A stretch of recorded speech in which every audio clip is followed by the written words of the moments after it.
beneficiary mo.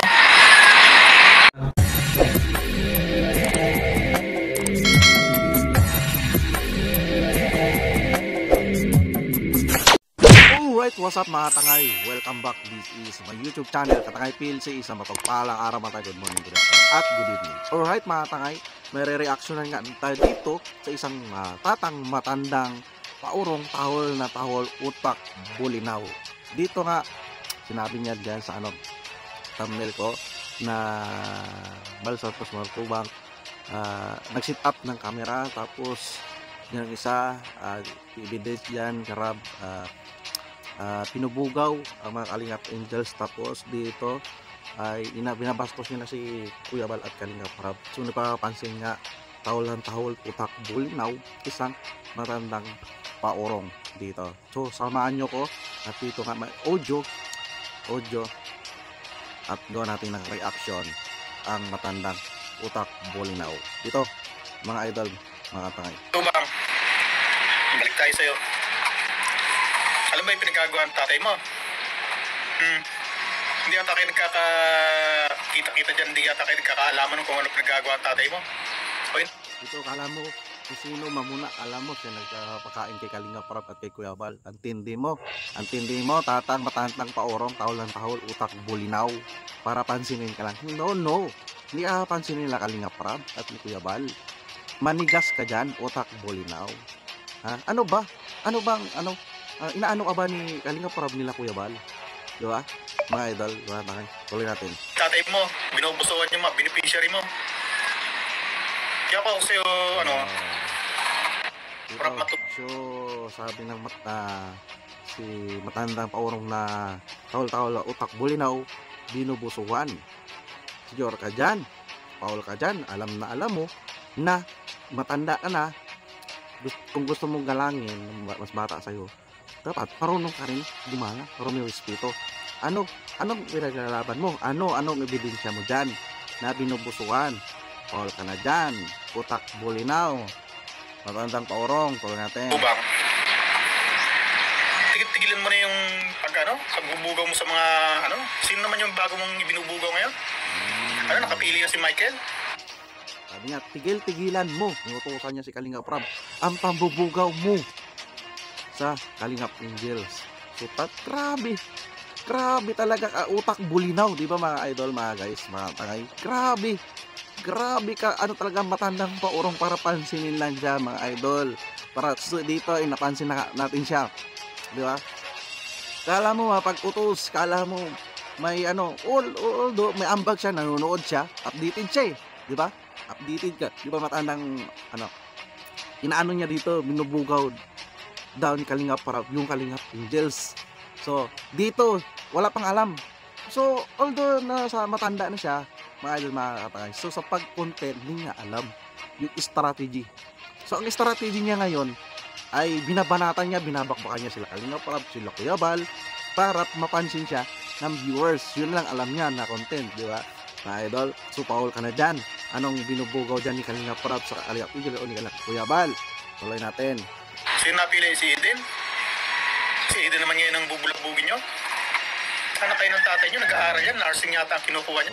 Kung kini-question mo, tatang matandang paurong na tahol, gusto mong hindi i-vlog ni Kalingap Rab, kung ayaw mo, gusto na pinag-iisip mo na binubugaw nila Kalingap Rab, nila Kuya Bal, si Eden, isponsoran mo.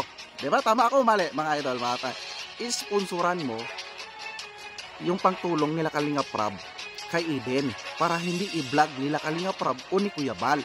Isponsoran mo na para hindi i-vlog nila Kalingap Rab o ni Kuya Bal yung mga beneficiary. Kung kini-question mo ang pagbablog nila Kalingap Rab, di ba? Simple lang. Kung magkano halaga ng tuition, so alam mo, nursing, kung magkano ang tuition ng nursing, isponsoran mo.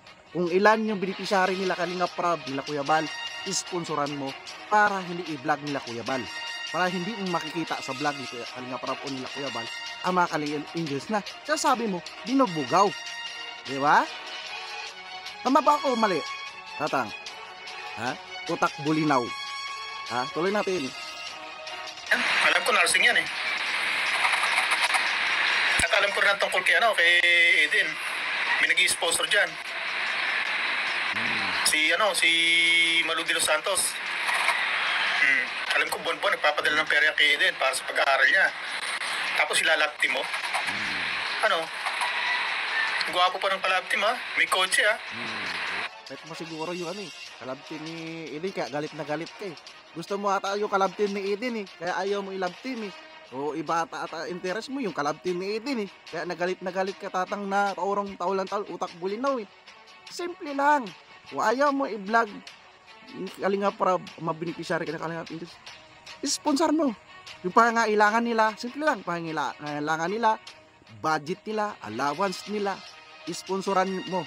Simple lang, para hindi i-vlog ni Kalinga para ang mga Kalinga Indus, para masunod yung gusto mo na matandang paorong, tahol, utak bulinaw. Di ba? Simple lang. Sponsoran mo lahat ng budget nila. Hindi yan i-vlog ni Kalinga Prab. Tatang, matandang paurong, utak bulinaw. Tuloy natin. Tutuksuin nyo na naman yan. Pagkatapos magkakaipit-ipit na naman ang daddy niyan. Ikaw ang nag-ano dyan. Ikaw ang nagbanggit dyan. Nagkaipit-ipit. So ibig sabihin, ikaw ang manyakis. Galit na galit ka i-love team ni Kalinga Prab. Ang Kalingap Angel si Eden saka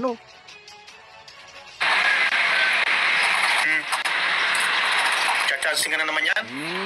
Ikaw nagsisilos. So ibig sabihin, interesado ka sa mga Kalingap Angels, chancing naman yan. So ibig sabihin, ikaw ang may interesado. Anak kayo ng tatay nyo, hindi ba nakikita yung ginagawa mo kay Beyonce? Ipit na ipit ang daddy niyan. Simple lang ha. Kung ayaw mo ganon, maipit, sponsoran mo. Tatang, matandang utak bulinaw. Sponsoran mo nga yung mga allowance nila, kung ano, yung nila gastusin dyan. Hindi iba-vlog ni Kalinga Prab yan. Nila Kuya Bal. Simple lang.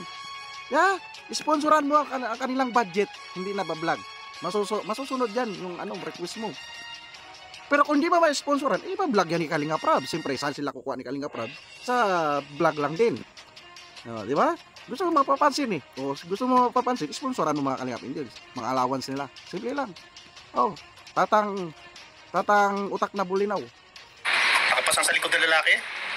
Mas tuwa pa kayo? Tang, ikaw nainggit. Bakit ka nainggit? Di ba? Baka gusto mo ikaw i-vlog, i-love team. Para makakatay sponsor, kilig-kilig, kunyari. Hindi na kayo nagka-charity. Ano ginagawa nyo eh? Nagsasamantala na kayo eh. Naghahanap buhay na kayo, pinangahanap buhay nyo na yung ikaw Tang, anong ginagawa mo? May ratio ka, hindi ka naman inaano nila Kalinga Prab ni Kuya Bal. May ratio ka, hindi na pakialaman mo yung proyekto na vlog nila Kuya Bal ni Kalinga Prab. Diba, pero ratio rin ikaw? Otak bulinaw? Beneficiary nyo eh. Charity dyan? Nagsushooting na lang kayo. Yan lang. Kasi utak mo nga bulinaw. Tang, utak mo kasi bulinaw, hindi mo nakikita. Kaya matandang paurong ka na eh. Tahol ka lang tahol. Kaya hindi mo nakikita eh. Utak mo nga bulinaw. Paano magiging charity yan? At sasabihin nyo, kaya kayo naglalat yun kasi para may pera. Para magkaroon ng revenue, para ipantulong. Sino pa ba tinutulungan nyo? Alam mo pala sila. Alam mo pala eh. Di sponsoran mo. Para di i-vlog Kalinga para mga Kalinga Angel. Tatang matandang paorong na utak bulinaw. Simple lang. Sponsoran mo yung mga allowance nila. Para no question. Utak bulinaw. Yung ipinangahanap buhay nyo, yun din ang tinutulungan nyo. Ngayon ko sa inyo. Kung naghahanap buhay kayo dyan, ginagamit yan, sabihin nyo para makaipon ng revenue. Kanino ba napupunta yung pera kinikita sa shoot? Ikaw nga, question mo sila Kalinga Prab ni Kuya Bal. Nagkaroon ka ng content, di ba? Tatang matandang pauraw na utak bulinaw. Question mo. Simple lang, sponsoran mo yung mga allowance nila. Hindi na i-vlog nila Kalinga Prab yan. Kalinga Angels. Every month, kung magkano i-sponsor mo, 1 milyon.